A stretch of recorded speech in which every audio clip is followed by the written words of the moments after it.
It's a familiar passage, a familiar story, and it's basically what happened is a kangaroo court in the middle of the street.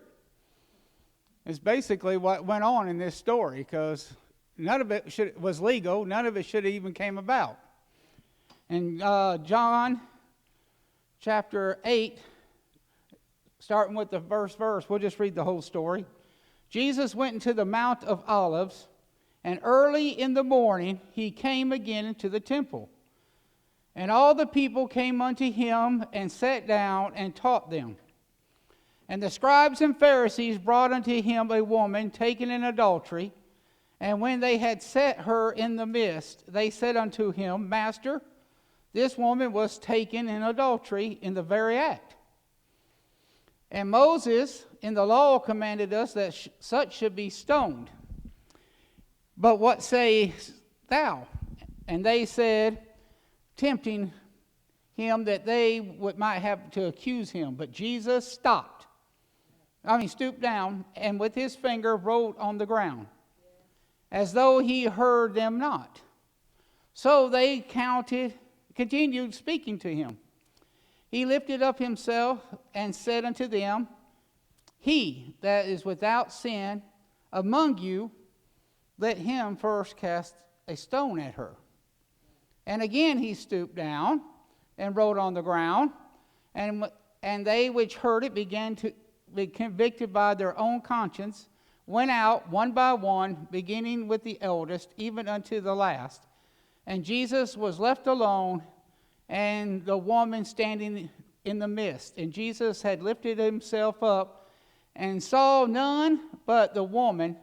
He said unto her, Woman, where art thou thine accusers?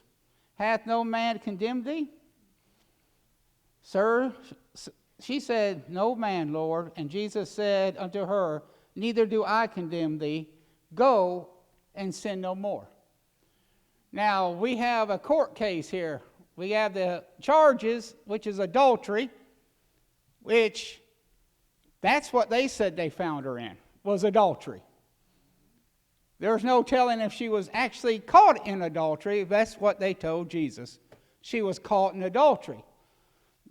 The other problem with this charge is, where's the man? It takes two to tango. Maybe the man was another religious leader or a Roman. You surely wasn't going to accuse a Roman or a religious leader of the time of adultery. You just didn't do that. But there was also another defendant, just not her. Jesus ended up being a defendant because they put him to the test, thinking he didn't know much about anything, but they picked the wrong judge that day. They brought that woman to him saying he's going to cave because he knows he's going to have a right on his hands if he goes against the law of Moses, and if he's an upstanding Jew, he's not going to do anything. But we find that Jesus didn't quite go their way. Now also, you got to think, who were these people? Did they even know her? Or was she just a local prostitute that they knew that she would be doing this kind of stuff, and they just grabbed her? There's too many unknowns in this case. And we see this in America today. If you do not stand for what others stand for, they will figure out a way to prosecute you and throw you in the jail. That's all I'm going to say about that. But it's too many people being locked up politically because you don't believe like they do. And it's scary that you can say something and you're gone. You're out of here. If it don't fit their narrative, we got to get rid of you. And this is the case with Jesus. He didn't fit their narrative. He came against everything they ever stood for, especially their power. And you test somebody's power, you're going to get on somebody's bad side. Because when you get power, you don't want to lose that power. And they'll do anything and everything to keep that power. But if we go back in Deuteronomy, and see what Deuteronomy has to say about this. What is it? 17:5 through 7. It says, Then thou shalt bring forth that man or that woman which have committed that wicked thing unto the gates, even that man or that woman, and shall stone them with stones until they die. At the mouth of 2 witnesses or 3 witnesses shall he that is worthy of death be put to death, but at the mouth of a 1 witness he shall not be put to death. So we had to have some witnesses.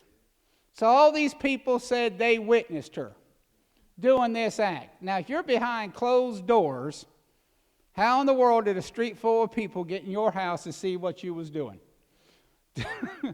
It's very doubtful they all caught her in the act. You know, I was looking as I was going through, the number 1 reason they cited for people turning away from God and leaving Jesus Christ is hypocrisy in the church. Now, not everybody is a hypocrite in the church. There are things that go on, but not everybody. And I know some people are looking for an excuse to leave the church, so they will nitpick. But this was saying people that they had trusted for years really thought they were a man or woman of God, and they ended up telling lies or doing something they shouldn't have done, and that really hampered them. You know, we got to be careful, especially with new converts. That's easy to do. We look down on them. They don't do what we do. They don't act like we do. But hey, they just got saved. You don't expect a baby out of the womb to get up and start eating at the table, fixing its own food, going to school. No, they have to learn before they can do things. And it's sad that we will accuse people before even knowing anything. I've heard people get accused because they ate at a restaurant that sold beer. They were over there eating at this place, and they sold beer and alcohol, wine. You think they were drinking? And then the rumors go on. So we got to be careful. Are we a witness or are we an accuser? We got to be careful. I'm looking at the people in the street that day, not this woman, because that woman knew she'd done wrong. And if she didn't do that act, there's other things she done wrong. But I'm looking at these men that were self-righteous, thinking they didn't do anything wrong according to the law. None of us can say we have never done anything wrong. Even as Christians, we have messed up and done wrong. If you tell me tonight that since you became a Christian you never messed up, I think you better get back and visit the altar one more time, because I think you messed up. My phone keeps going out on me. Then if you turn over and same Deuteronomy chapter 22 and 22 said, if a man be found lying with a woman married to a husband, then they shall both of them die. Both the man that lay with the woman and the woman's soul shall be put away from evil from Israel. So there had to be 2 that day. They just brought 1. That was the first problem of this trial. Kangaroo courts, like I told you, they didn't care. They were so against this woman and against Jesus Christ. It was more Jesus Christ they were against than this woman. This woman was just a pawn. She was just a device to try to get to Jesus, to try to get him to stumble. Because they wanted him to say, no, she shouldn't die, and then they're going to throw up what Moses says they should be stoned. And that's what basically he did. So what did Jesus do in his opening remarks? He wrote on the ground. Now, it doesn't say anywhere in the Bible what he wrote on the ground. But I believe sometimes maybe he wrote sins that each of them men had committed that should have been worthy of death. You know. Or names of women they were with that they shouldn't have been with. You know, get a lot of red face when it's turned back on you. We don't know what Jesus wrote, but what he wrote was very convicting of themselves. Here they were out to convict a woman and Jesus, but they ended up convicting themselves. You got to be careful what you say to people, what you accuse people of doing. You know, even the false witness, if you gave a false witness, you should die. So all them guys that day, if they did not witness that crime, they should have been put to death that day. because you are not to lie. If you did false witness and the person died because of your witness, you are dead. You're next on the chopping block. But because of the grace of God today, we can go to him and ask forgiveness. But this time, Jesus was showing the people in the street, you got to love. Yes, we mess up. Yes, we make mistakes. But who are we the ones to point them out? If every sinner that came into this church, we started pointing out every sin they did as soon as they walked in the door, you think they're ever going to make it to this altar? No. You know, when we cross the line, draw a line, we don't let them run office in the church or do anything like that, but they're welcome to come. Anybody's welcome to come to church. If a sinner is not welcome to come to church, you're in the wrong church. If you have to have a dress code to get in a church, you're in the wrong church. Come decent, but there's some churches, if you're not in suit and tie and a dress and everything done just right, you're not allowed in. That's not a church, that's a social club. But we got to be careful what we say to people. People we meet on the street, we could turn them straight away from God and into hell if we say something that we shouldn't say. And another big thing is people saying things in church that say, thus saith God, and it was never God. It was themselves who said that. And you're worthy of death. But this was a kangaroo court that was taking place right in the middle of the street with Jesus as the judge. And when you have Jesus as your judge, you got a fair judge. You may not like his decision. You may not like what he has to say to you and what you're doing, but he's going to be fair about it. If he says you're sinning, then you need to get your life straightened. He say, well done, then you're doing a good job. But we don't get the big head because Jesus is the only true judge. We can never judge anybody else. You know, everybody uses that scripture, don't judge me, you shouldn't judge me. But I can tell by way of what you're doing in your life that you're not really where you're supposed to be. And there's things in my life I have to work on that I'm not where I'm supposed to be at times. We all have to work on it. My mom and dad, they still say they have found things in their life. Hey, I got to work on this. I got to correct this. There used to be a time I'd look at people going, Mama, how you live like that? You know, just really down them in my mind. But now I start praying for them. Hey, they're in sin. I was there one time. I needed somebody to pray for me. I needed somebody to hold me up and not put me down. Because it's easy to put down. And Christians really can hurt other Christians bad or new believers if they're not careful.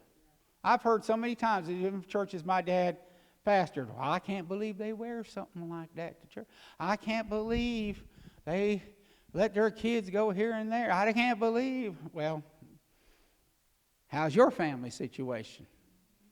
Is all your kids serving God, doing everything they should be? Well, don't get on to their kids for doing things they shouldn't be. We always said preachers' kids were the meanest because they had to play with the deacon kids. That's the only thing they had to play with.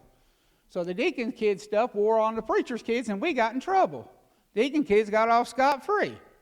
That's how we figured it out. But, you know, we all will have to stand before God, but it will not be in a kangaroo court. The court will not be against you. It will be fair. It will be honest. And Jesus will have the final say. And in the conclusion of this kangaroo court, nothing was thrown. Not one stone. Nobody went to prison. Jesus didn't even come down on the others. In his closing remarks, he wrote on the ground again. We don't know what he wrote. That was between him and that woman. But Jesus could have really condemned them to death that day. He had the power to condemn all them men to death that was doing the wrong thing. But, you know, it reminds me of that scripture, you worry about the mote in your neighbor's eye, but you got this big old beam sticking out of your eye. You know, you got this little splinter in your friend's eye, but you got this branch hanging out of your head, and you're worried about that little splinter over there. You know, you can't see the branch here, you know. And that's what Jesus was saying. Be careful. Be careful who you accuse. But you know, Satan will use you as a pawn to get to Christ or to get to a loved one. Oh, you seen what they did? They said they were a Christian. Can you believe what they did or what they said?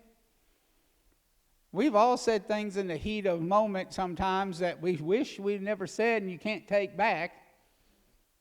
But we can ask God's forgiveness. They don't see that part. But I'm so glad that we can go to the foot of the cross. Anytime we mess up, and those who accuse us, what do we have to do? Pray for them. Beatitudes say that, you know. Pray for those that accuse you. Falsely accuse you, it says, for his name's sake. Excuse me. And we'll all be falsely accused.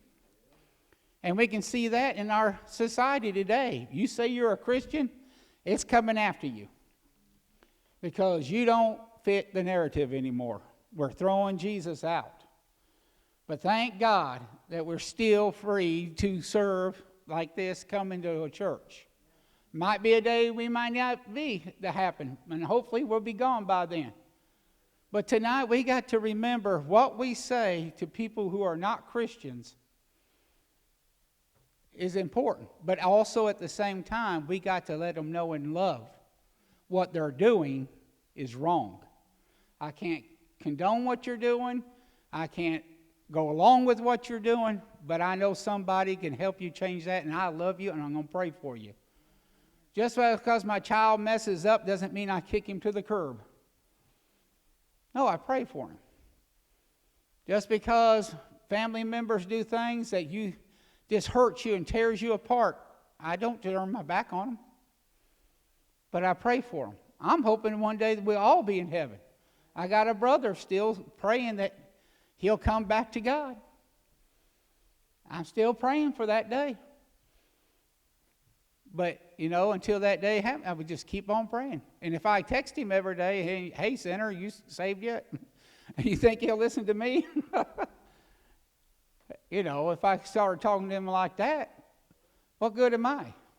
You know, my salt lost its flavor. It needs to be cast out. But tonight, remember, we have a responsibility as Christians that people we meet, how we conduct ourselves. If we're sitting in a restaurant, how are we talking? People may not, you think they're not paying attention to you, but somebody hears you. If your order is wrong, do you get up there and go throw the food at them and rant and rave and want another dish? You know, it's things, little things that we do, people will look at you. You know, Mary and I used to like to get a virgin strawberry daiquiri now and then when we were out. But we got to looking, it comes in the same glass as everybody else's. And we was like, well, what does this look like? If somebody walked by, they're thinking we're in here drinking alcoholic drinks. So we started making them at home. Because we don't want what we're doing in public or what we're saying to be bad, to be a bad influence on somebody. Because that's the hardest thing to get back, is a bad influence or a bad word. But tonight I believe in my whole heart our church is a loving church. We have accepted people from all walks of life in this church. It doesn't matter what they done before or after. When they got saved, they're just one of us. And before they got saved, we loved them. That's the best way. Jesus loved every sinner he came across. The only sinners you saw he really got angry with is the ones in the temple, and he cast them out with a whip. But, you know, that was his house. He can do that. It's your house. You can do what you want. Get them out of your house. But Jesus sat down with the sinners. He prayed with the sinners. He ate with the sinners. But we got to be careful that we don't turn somebody away. And I know in our church we got a lot of marriage relationships that are separated or not too good, but they still pray for them. There's things in our families that ain't good, but we still pray for them.